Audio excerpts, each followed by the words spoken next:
All right. Well, I got the triple header today. I feel like as much as good as baseball. What else can I also add to that? The Seahawks actually put in a win yesterday with a brand new team, just showing that sometimes that team works. It's great too. What was my last call? Working on somebody's 10-year anniversary. So I'm back in the meeting planner world. They're actually meeting in person, and that's always exciting to see a little bits of our world coming back to normal. That's how I met this person. Her and I actually worked together when I was on the MPI Washington State chapter board as the VP of Education, and now she's got some really super exciting news with that.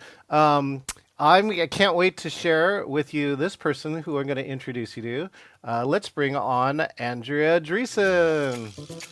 Hey, Andrea, how you doing?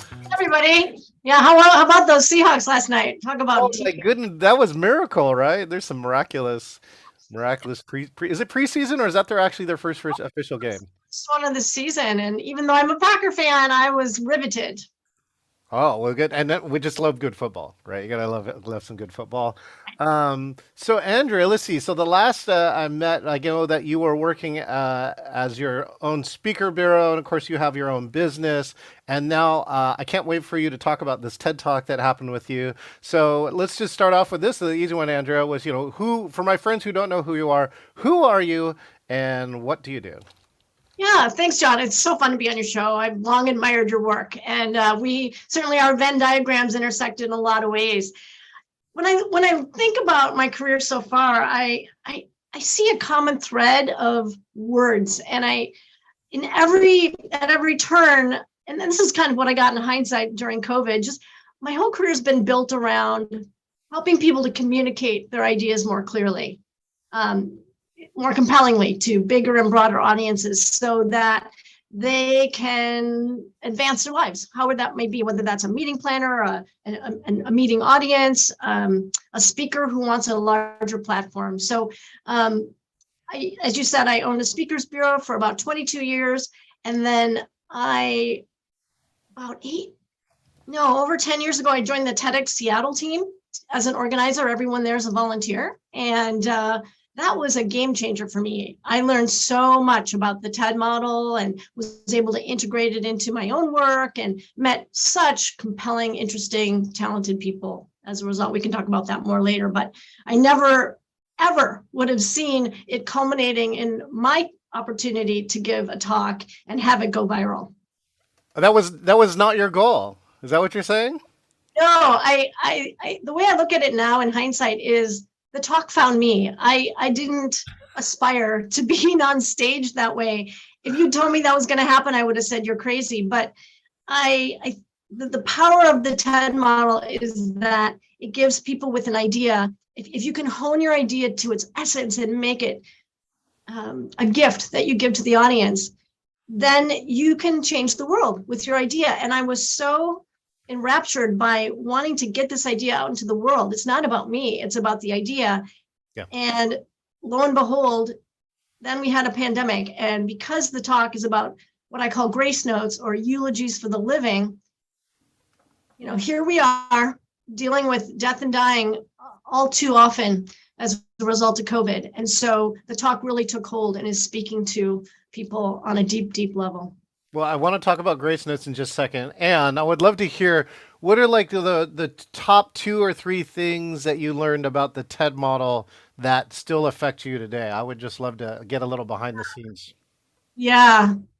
Well, this isn't a new aha, but it's so baked into the TED model, and that is we want to be inspired, but we better make it quick. No one has the time. That's why the TED Talks are so short and getting shorter, by the way. It used to be 18 minutes. Now I think the average is 12. And so and also it's so tempting to think we see these TED speakers and they make it look easy when they're on stage. They're having a conversation essentially with the audience.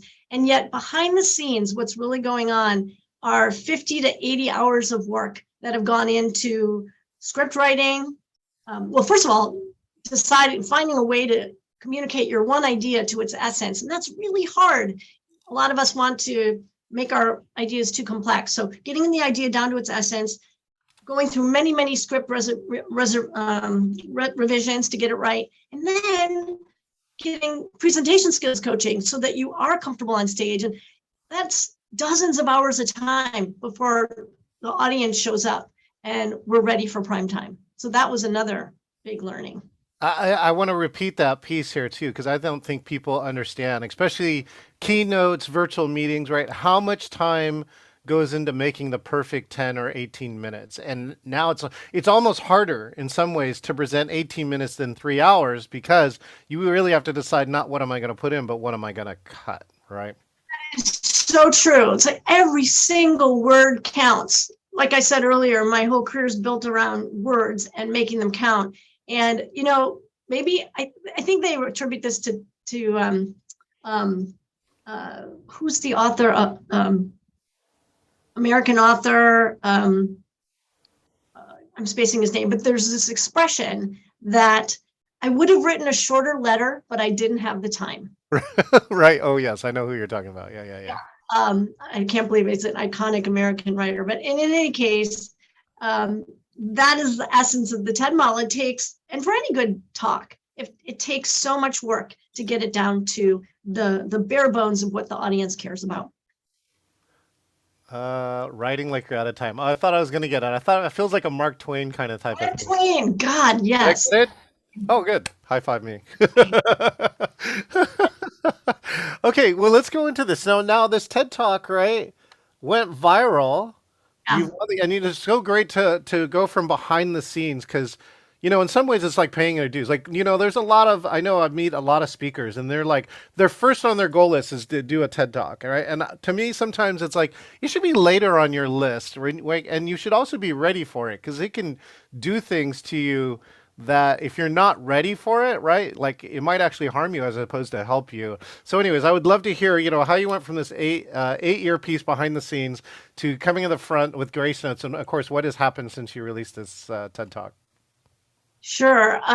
So like I said, I was on the team in a variety of roles. I help with sponsorship. I help with audience engagement. I was on the speaker curation team, and then just the day-to-day running of an event, planning for such an event of that size at McCall Hall, 3,000 people once a year. And then I ended my tenure as a volunteer, and I'd been working for 7 years at that time on my idea, and I pitched it to the speaker curation team. And I was very frank. I said, I want you, I know all these people. I said, please only choose me on the merits of my talk. And I figured they would, but I just want to make it clear. Well, I got rejected. So the next year I pitched it again and I got rejected. And I kept honing it. I kept working on it. I went through about 26 drafts, but who's counting? And then I pitched it again. And through some really almost cosmic circumstances, I ended up with a month to spare, given the chance to prepare and deliver it within a month's time. And so that's what happened there. And that was November 2019. And we all know what happened next. The talk was published in about February, and then the pandemic went crazy. And then TEDx Seattle does TEDx Seattle Women, and they asked me to deliver it again. And by then I had really embodied the talk. I'd gotten more coaching. I was much more, I had it more dialed in. And so even though it was a smaller venue, it was Maidenbauer Center, and it was before a very small audience, and it was a virtual event, I have to tell you, I felt so calm and ready because I'd worked so hard to get to that point. And I was in the right mental place to know that this was a gift I wanted to give to the world because of so many people who were struggling and dying of COVID and other things that kill us. So this idea. I want to pause you right there for just a second, Andrea, which I think this is such an important part for speakers, which is some of the most powerful things that you can do is not all this other behind the scenes work. It's important, right? But this embodiment, this authenticity that you have to bring to this talk, and that only comes with time and only comes with being comfortable. Sometimes comes with some work. Hard, it does. Work, right? Yes, it doesn't come any other way. Yeah, I don't know if you can share any of that hard work, because I wanted to also highlight the other part. You said 26 drafts, who's counting, right? I tell people about one of my classes, it took me 17 times just to get it to end on time. right? Wow. The Wow. the power of the iteration, right, is really really important because that's how that's how people get really good in this world is that they make a lot of mistakes. They're okay to fail way back here and make it not only just good enough, but spectacular. So I want to make sure that highlight that it's 26 drafts. People don't recognize what kind of work sometimes it goes into it. You're absolutely right. Yes. The hard work, if I were to go into the trenches, it looked like this. It was standing just like I am right now in front of my computer, talking to myself, talking to virtual audiences of friends, talking to stuffed animals, practicing, practicing, practicing, recording, painfully watching those video drafts, um, penciling in new ideas, honing every word, having great coaches. I should be very clear here. This was not just me. I had a content coach. I had two superb presentation skills coaches. Lisa Phelps Dawes is an Emmy-winning writer. She helped me with my script. Jacqueline Farrington is a presentation skills coach of the highest caliber, has coached Jassy at Amazon and taught at Yale Drama School. What an honor to learn from her. Andrea Houston also was on my team. I mean, I couldn't have done it alone. It's always a team effort. And then really getting good sleep and being ready on game day and just being backstage and reminding myself, this isn't about me. I think a lot of times for folks, and no diss on this at all, it's a natural inclination. They say, oh, I want to give that TED talk, whether they're early in their career or not, like you said earlier. I think the most important question we can ask ourselves if we want to give a talk is why? What's your motive? Is your motive to be in the spotlight? Is it to promote a product? Is it to tell people about yourself? Those aren't the right reasons. The right reasons are that you have a gift to give to the world. You want to change the world with your words. And when you come into it with that construct in your mind and in your heart, then that's where the magic is. I was just talking earlier about technology too, and how all the big pieces of technologies have succeeded because they're around communication, right? That us as humans, right? Yeah. That's why the phone was so important. That's why the cell phone became so important. Why texting became so important is that all of these things, communicate with their. I love that change the world with your words. And so now, can you give us the description of grace notes for those who don't know what a grace note is? Tell us what a grace note is, and of course, tell us what happened when this talk got published. Okay, so it's a two-parter. I define a grace note as a eulogy for the living. Why is it that we wait till people have died to tell them how they matter in the world? We talk about mattering a lot these days, and I think we absolutely should. A grace note tells someone how they matter, how they show up, how they're impacting you and others. And we've all gone to funerals and we've heard the eulogy and we've wondered, I'm sure many of us, wow, did this person, this now dead person, to be clear, know how others felt about her while she was still living? And I can tell you that when folks know these things, they can live into them. They can create a deeper, greater legacy. They can help overcome imposter syndrome. They can be a better team member. They can be a better parent. They can embody their true gifts in the world and instead of waiting until it's too late. And where did this idea for you come from? Was it, there's got to be a story behind it, I'm sure. Yeah, I tell the story in my talk, so I won't belabor it here. I welcome people to watch my talk. They can go to TED.com and put my name in the search engine. It'll pop up. That's the better talk. There's a couple of them out there, but that's the more current talk, and it's updated for COVID. It's in short, it came from the love I had for my dad. And I wrote him this letter long before he died, and it was a tribute. I didn't call it a grace note at the time. And I just thought this is something everybody did, almost. I thought it was a normal thing to do, and it turns out, well, it's really not. So I started to think about that and codify it as an idea that should see a broader audience. And I kept playing with it and developing this story, as I said, 26 drafts.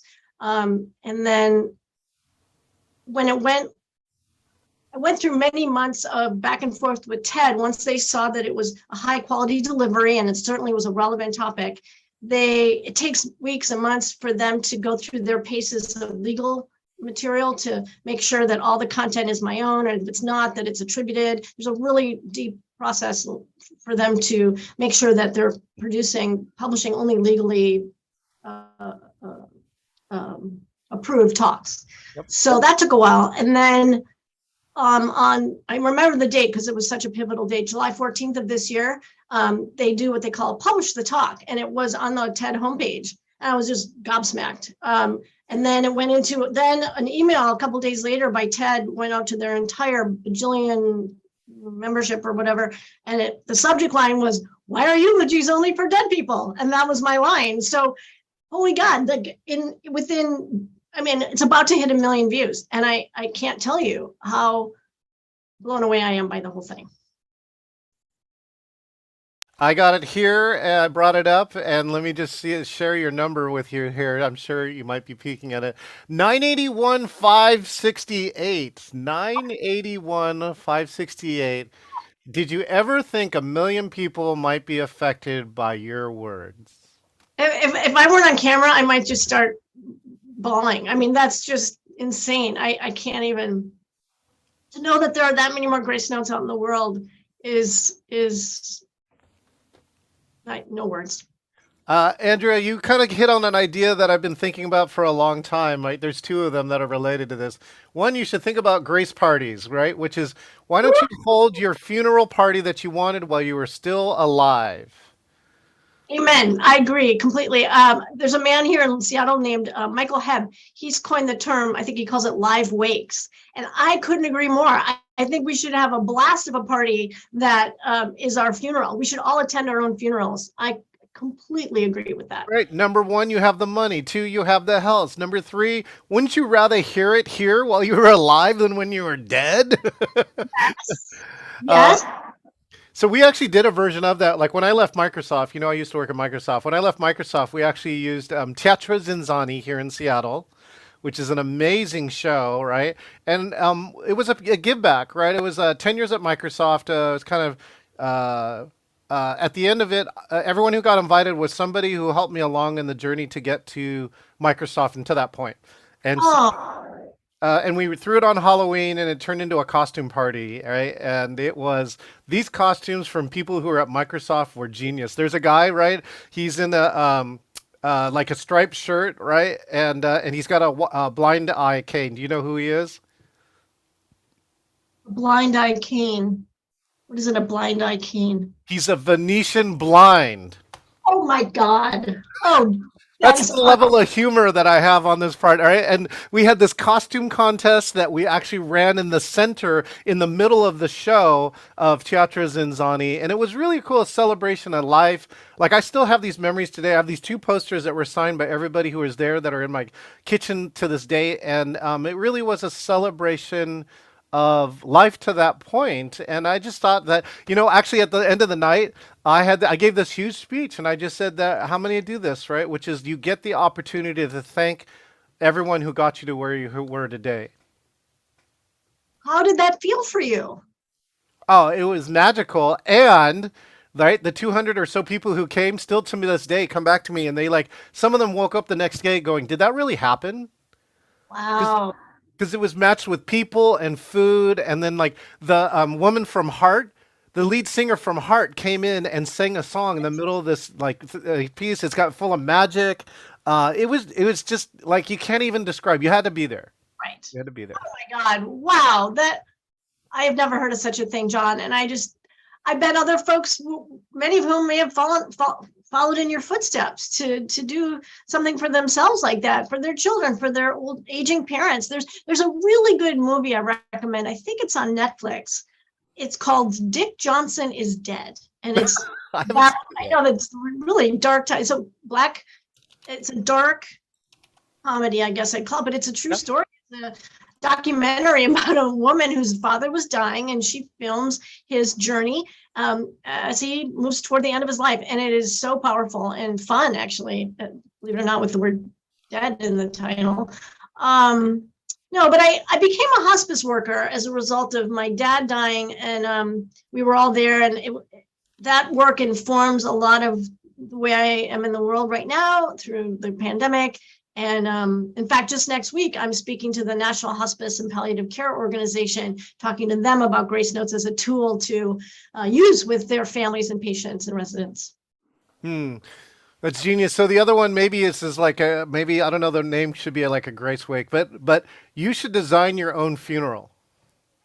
I would love to do that. It's just been, I haven't prioritized it, which might sound kind of ironic. I agree. I totally get that. The cobbler's children have no shoes. And yet I would love to do it for other people as well. I mean, I just think, like you said, you know how powerful it is. And we can, did it inform at all how you navigated your life as an entrepreneur when you were so seen by your friends and family? Yeah, I mean, so my mom passed away about 4 or 5 years ago, and the pastor actually said something I thought that was really interesting, which goes, and I got the numbers got to be worse, which says, she said, well, your mom was a leader. And we're like, what? Wait a minute. Where is he going with this? She goes, she was a leader. Let me just add this note, right? She actually prepared all her documents, her will and everything else like that. And that turned out, he goes, I've been looking at the stats. Only 25%, 1 in 4 have got all their stuff together. And so like the number of people who have actually planned like how they want their funeral to go is like probably 1 in 10 or less, like 1 in 100, It's right? true. It's true. And I'm one of those folks who's like fastidious about getting my affairs in order. They're all impeccably read, but my didn't have a live wake. But my funeral plans are in order. But yeah, I think it's if we don't do that, and I don't want to get too far off topic, but think about what you leave for your loved ones when you leave that crap in your wake. When you die and leave it undone, it's a nightmare. So Yeah, I've seen and heard and talked to people who have spent more than 1 to 5 years afterwards. If it's a mess, like trying to untangle the mess yep. takes 1 to 5 years if your affairs are not in order. And that's not how you want to be remembered, right? So, all right. Well, anyway, so thank you so much for sharing that. Yeah. Well, how about this? Let's see. I want to check. I'm looking through a list of our questions. Um, What do you want to talk about in the TED community? I've been talking about community for a long time, and community means a lot of things to a lot of people. I would love to hear what community means to you in this TED community. Well, when I attended my first TEDx event, it was TEDx Rainier at the time that became TEDx Seattle in 2010. This was the first year that TED, the mothership, started licensing these TEDx's, and it was at the Nordstrom Hall at Benaroya, and I felt like I was going. Some of us go to see the Rolling Stones or Heart or Randy Carlisle, all great. I go to TED events. I am the groupie who was found my community in this group of people whose mission is to identify and spread great ideas. And it's not a coincidence that I'm still actively involved in it, because it's so affirming, it's so engrossing, it feeds my soul. There's just so much goodness in it. So that level of community, as someone who I love to read and learn, is my place. These are my people. So let me ask: did you actually go to any of the big TED live events then prior to that? You were a member of that community and then took the TEDx locally? No, an odd coincidence led me to going to TEDx Seattle or TEDx Rainier at the time. It wasn't a big thing on the radar. And then as I got more involved as a volunteer, I immediately started volunteering with TEDx Seattle. And then because of just that, being a part of that ecosystem, I went to 2 global TED events, TED Active and TED Summit. One was in Whistler and one was in Banff. And it wasn't the big mothership of TED in Vancouver, but it was simultaneous to that, and like it. And but actually preferable, because these were they call them the global thinkers and doers, who come together to have their own community of activating their own ideas and in learning from one another over the course of 5 days. So, there's a lot of people I know who talk about not feel like they're in their place. So I'd love to hear from you. Like, to me, I'm guessing that you walked into TED and you're like, I'm home, right? I want to know for you, like, how do you know that feeling? And second of all, what would you tell other people who don't think they know they have their community? What could you tell them to help them find theirs? Wow. Yeah. I think it was just what I was that? think I asked the easy questions. Yeah, yeah, that's a big question. Um,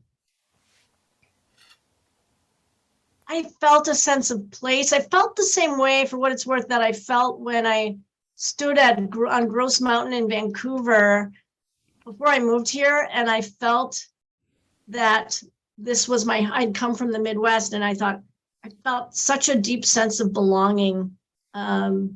And as if it was almost past life-ish. I don't want to get too far afield. I'm not quite that far leaning, but this feeling of being seen and heard, and that my contribution matters. And so I would encourage people to, gosh, these days there's Meetup still.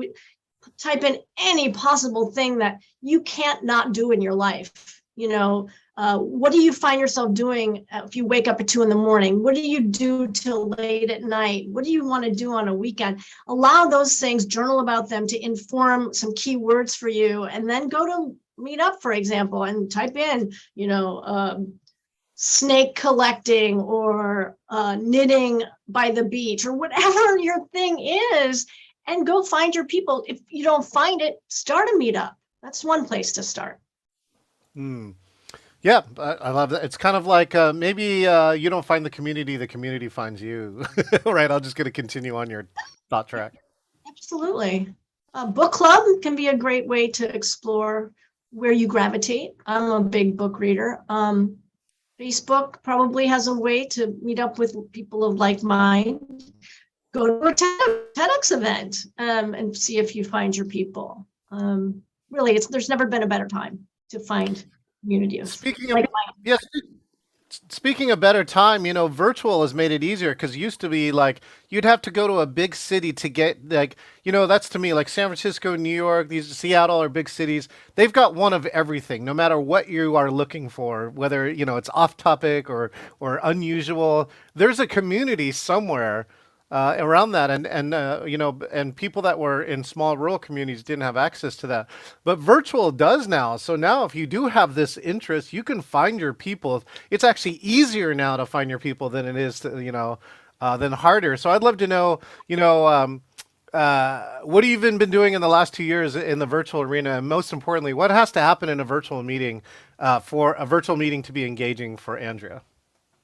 Those are great questions. Virtually, well, like we all did, many of my friends would meet on Zoom when we couldn't meet in person. We were scheduled to have a pizza party at my house we all know the dates now, like March 17th, and that's when everything blew up. So we created virtual pizza, and we did that for at least a year. I've lost track of time. My book club continued to meet when we could outside, but on virtual. Sometimes it sucked. Let's be real. I mean, there were days when it was really isolating for any one of us. These days, of course, there's more freedom of movement. But when I think about where I get engaged on virtual, and mind you, this is informed both by my own work in TEDx and my own proclivities in my personal life, and also having run a speakers bureau for 22 years, and having written a book on meeting engagement, just like you, John. I before we met today, I gave some thought to some of my favorite ways to meet virtually and to engage audiences online. And so I'm going to start with, and it's going to be a callback to my initial comment about how important our words are. What I find often happens with many lackluster online events and live events in person is the first few seconds or the first minute count more than anything. And oftentimes a producer will what's the word? Sabotage or not make the most out of those few moments when you never have more of anyone's attention than you do in those first few seconds. So make them count. Make every word that you thoughtfully choose to utter really hit the mark. Give people a reason to listen right out of the gate. If you do that, the rest will be a lot easier. My new death knell that I posted on Facebook recently to a virtual meeting is when you go to log into the meeting and it says that the host hasn't started the meeting yet. It is like, to me, it's like now it's a predictor about how bad this meeting is going to be. Cause like if it's like 1 or 2 or even 5 minutes to go and you haven't started the meeting, to me now I can surmise all these things that haven't happened. You haven't had a rehearsal. You didn't log in early. You didn't check everybody's technology before you get on, right? The number of things that can go wrong with this meeting is astronomical. And actually this happened to me in a local Seattle meeting here where the meeting blew up, like, and then people got in because the other person stopped his meeting, but he let it go where people could meet without him as the host. So we got in the room and then he started another meeting. So we were all not knowing what's going on, mid-sentence trying to meet each other in this awkward scenario, and then the meeting got killed. Oh, yikes. Right? Yeah. And then 4 minutes later, yeah, 4 minutes later, an apology email came out, and I'm like, that was the death knell. That's like the inverse of everything you just said. I'm a big fan of you, Andrea, that says that that first minute of your virtual meeting is usually the most important, right? Yeah, and it's usually something that folks don't pay a lot of attention to, or they might wing it, or they might say things like, we're excited you're here, welcome, we love our sponsors. Of course you love your sponsors, but love them later. You know, I in my book, and I'm going to shameless plug, here's my book, but there's a fine example of a poor example of front end loading crap, and a better example of engaging someone in the first 30 seconds. Another technique I like, and it's especially good when you're working with a big name speaker who's coming on board.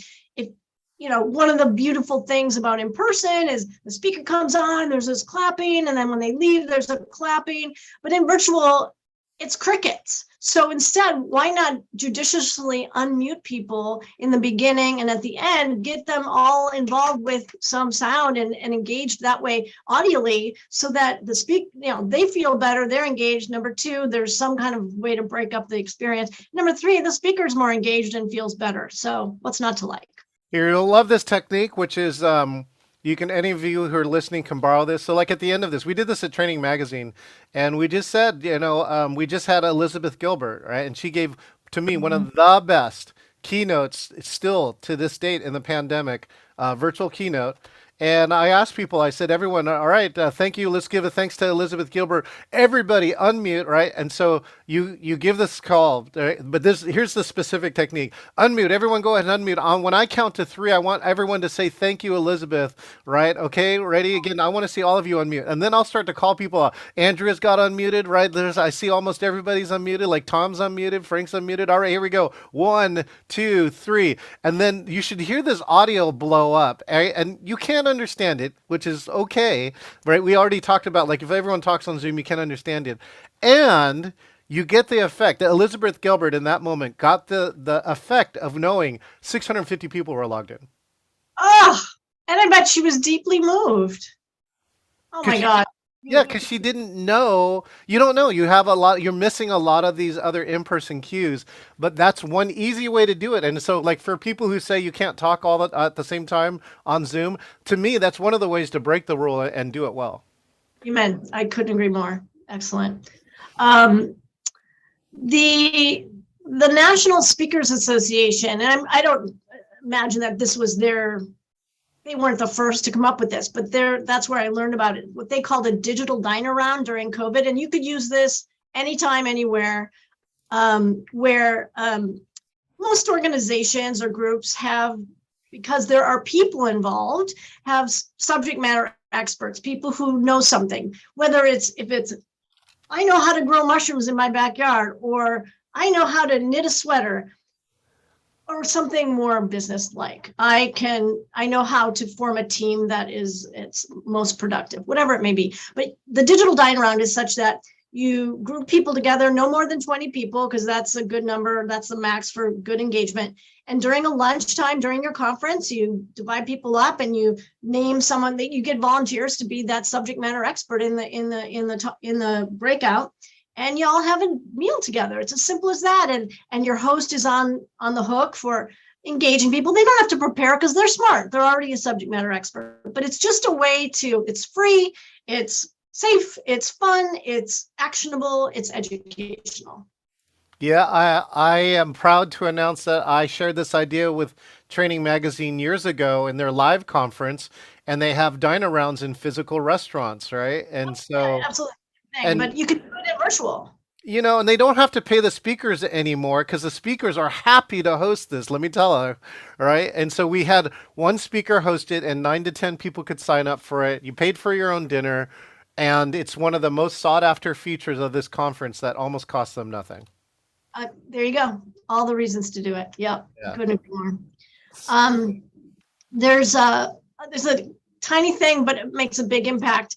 I have a real bias for, well, let me back up. This medium is not superhuman. It's techie. So Yeah. what are small and big things we can do to humanize it? And one of those things that I am just on fire about trying to spread the word around is when you have a speaker, find a way, and you know all these ways because you're so brilliantly technological, John, is to don't make their heads so small. Make their heads bigger than the slides, or at least make the slide as big as the head, because we want to hear from the head. We don't want to hear from the slide always.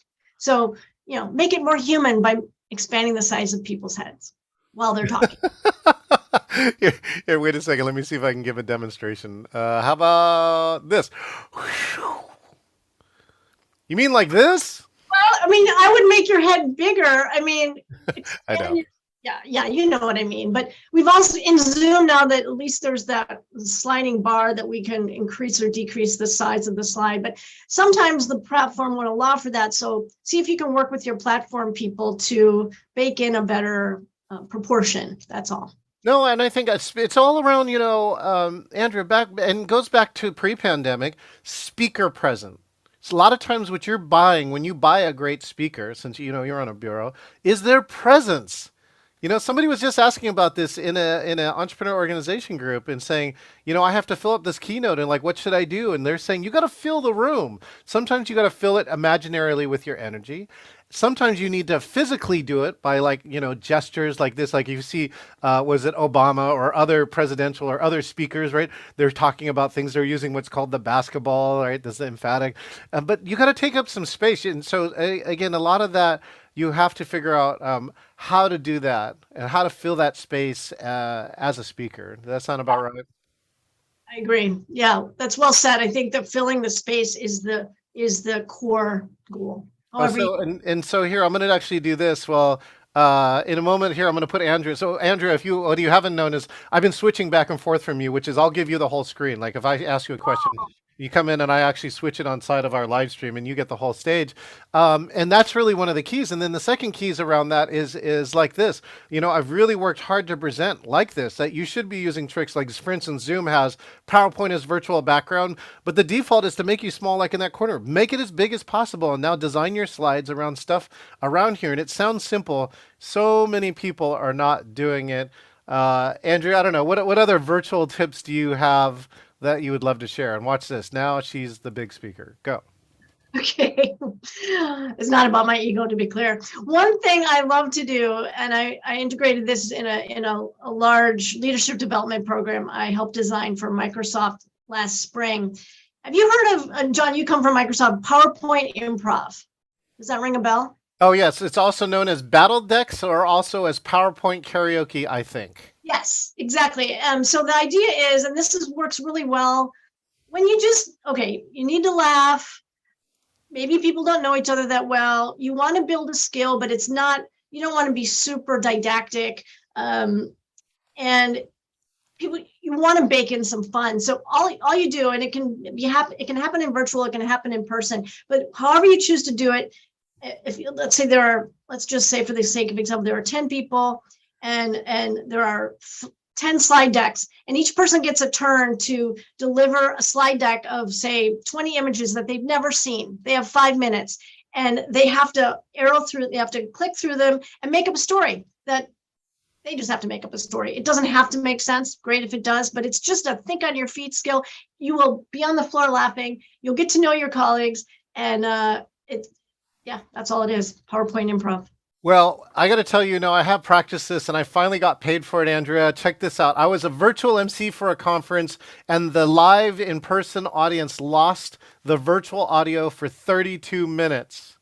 Uh-oh. I was the virtual MC. I stepped into this program and never seeing the slide deck, I presented on it for 32 minutes while the tech people worked on the audio, and they finally revived it. Later on, the virtual audience asked the speaker like 2 or 3 questions, and then afterwards they chatted back to me going, man, John, you nailed that. You got that about 95% correct. It turned out to be about using retention, right? And the 5 love languages. I'm sure you've probably like seen yeah. It's about using retention in the 5 love languages to keep people in healthcare because people are leaving the job. So using the retention as a strategy to solve your staffing problems. Oh, wow. Well done. That's a real skill to be able to pull that off on the fly. So speaking of well done, right? Let me just share. If you're open to it, I have 25 slide decks, and if you want, I'd love for you to like show how this is done for like 60 seconds or less. Sure, why not? Pick a number between 1 and 25. Folks, I have not seen this deck. She has never seen this deck before. She had no idea what's coming up. Pick a number between 1 and 25. 7. 7. Okay, great. Hold on. Okay, watch this too. I don't know if you've seen this trick. I'm going to give you a clicker. Have you ever seen this clicker on Zoom? No. Okay, hold on. Let me see if I can get the clicker to work. Okay, one, can you see the slide? I can see the slide. Mm-hmm. Okay, I just gave you slide control. Now, do you see a little button that's a clicker? It's on Zoom somewhere. So, okay. So this is my slide deck. Now try and advance the slide. Oh my God, that worked. Okay, go back. I didn't see it move. Oh, it's moving on my side. Okay, it's not moving on my side. Oh, there it goes. Okay. You just have to wait a sec. So now when you click, you got to take a sec, okay? Okay, sure. So I'll go back to the beginning. Yeah. Okay. So now 60 seconds on the clock or so. Oh, hold on. One of my phones died. Let's see. 60 seconds on the clock. You can present as many or as little slides as you want. Okay. Again, she's never seen the slide deck. This to me is known as PowerPoint karaoke. Whenever you're ready, Andrea, go. Do you know how many slides there are, by the way? There are 10. Okay. Well, my son, John, he really loves dinosaurs. And he likes to be among them whenever it's possible. In fact, sometimes we go to the dinosaur safari in Enumclaw and we watch the workers take them out for a run.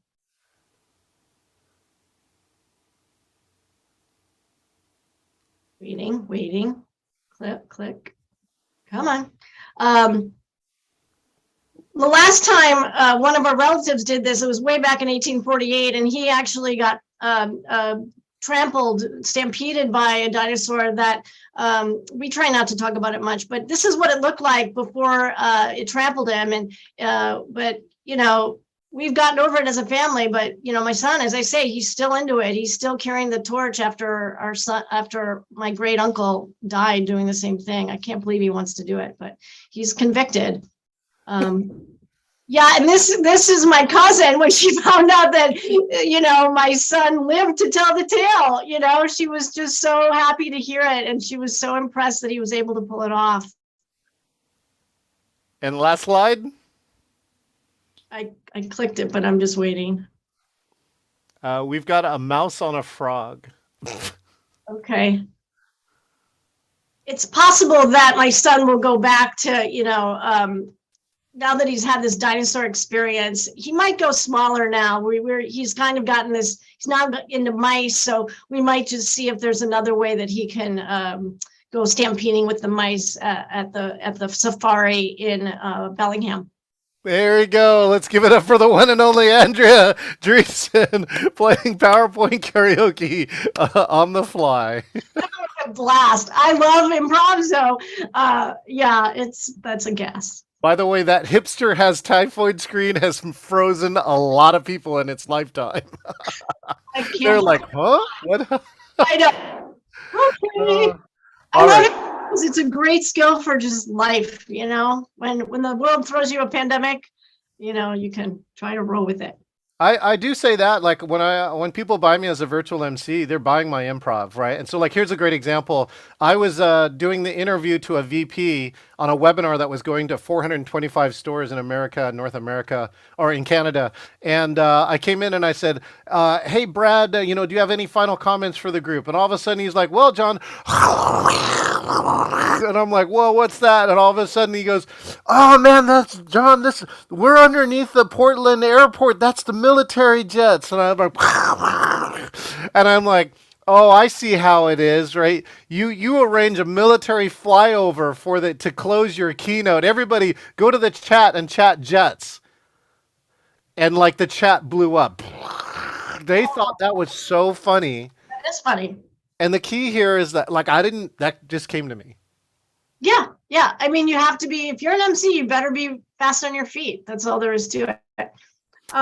Okay, speaking of fast on the feet, right? We gotta make sure and cover the future here too. There's a hold on. You gave me a very specific question, which I would love, which is what is the future of meetings in general, right? What is the future for Grace Notes for you? I would love to know both of those especially from your viewpoint. You've been in this industry for so long. Well, I'm going to answer it in a tangential way, if you don't mind, Sure. by telling a quick story. It was during the pandemic, the height of the pandemic, and somebody asked me what I do for a living, and I said, "Well, I'm in the meetings," and I meant to say I'm in the meetings industry. What I said was I meant to say meetings. I said meanings with GS, and I started to correct myself, and then I thought, wait a minute, that's interesting. And I sat with that idea of what is a meeting versus a meaning. And I got so obsessed with this that I wrote a manifesto. And I ended up defining the word. And I included a whole chapter about the difference between a meeting and a meaning in the second edition of my book that isn't quite available yet, but it will be soon. This is it, but this is the only copy I have. So I've come to define a meaning, GS, as a purposeful gathering of significance.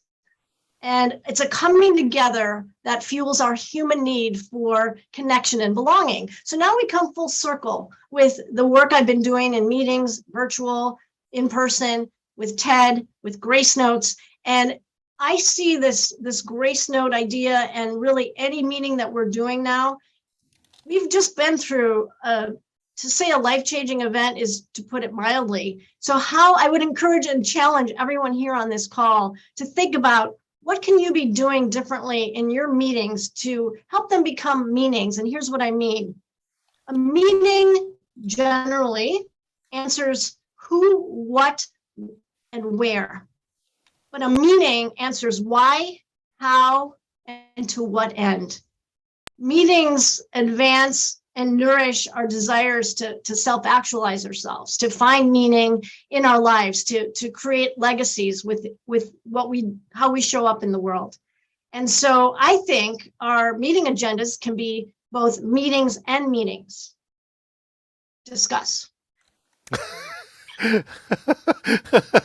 Military intelligence is neither military nor intelligent. Discuss. I'm feeling very clem. So I think what I heard you say is that we need to, meeting design is something that's so important. I think it's something that is overlooked. I think that, now, like I said, I'm helping this company think about their 10-year anniversary. It's a big investment. This is like $1 million plus investment for this company.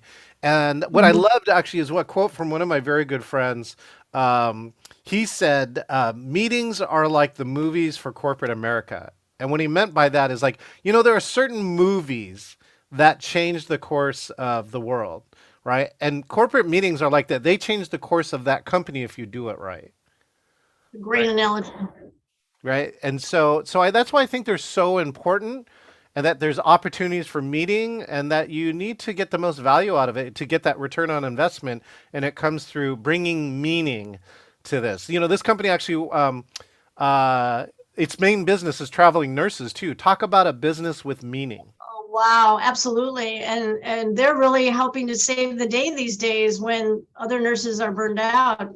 They can help fill in. And really, it harkens back to John, your story about your living funeral, and how that created more meaning for you. But made you laugh yourself silly, and it was a profound experience. And so really, that's what we're after here. If we're going to go to all this work to produce a meeting, and anyone here on this call knows how much work it is, then we better be able to create an impact that's bigger than ourselves. And by looking at it through the lens of how we're going to stage a meaning and a meeting, we can work toward that higher bar. Well, I have been involved in some of this. Like I said, I helped create the video for my mom who passed away a few years ago. And then one of our coworkers, Elizabeth Glau, who is in the community up here in the Northwest with us, she Yeah. passed away and she asked me to be her virtual producer. And that was such an honor of a process to be involved with that. You know what I'm curious. Yeah, my closing question to you, Andrea, is this: a lot of times when we get to this stage of our life, we should be thinking about what legacy do we want to leave. So I'm curious, Andrea, what legacy do you want to leave in your life? I love that question so much. And I feel that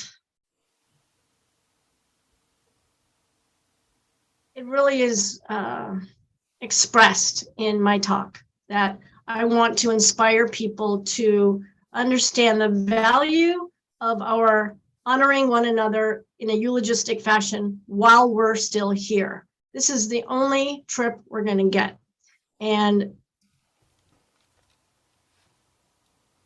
we have the power, and we deserve to give ourselves the time to spend 20 or 30 minutes expressing how others are showing up in the world and how they're mattering. That's the legacy I want to leave. I mean, a lot of us probably spend our lifetime trying to get the message out. Congratulations to you to getting it out, during your lifetime, and hopefully, I wish you continued value in what it brings. I tell people all the time, like a book is kind of like that. It's, no one can take away from you for being an author, right? Once you become an author, no matter how much you sell, you're still an author. And no one can take away that process of doing that.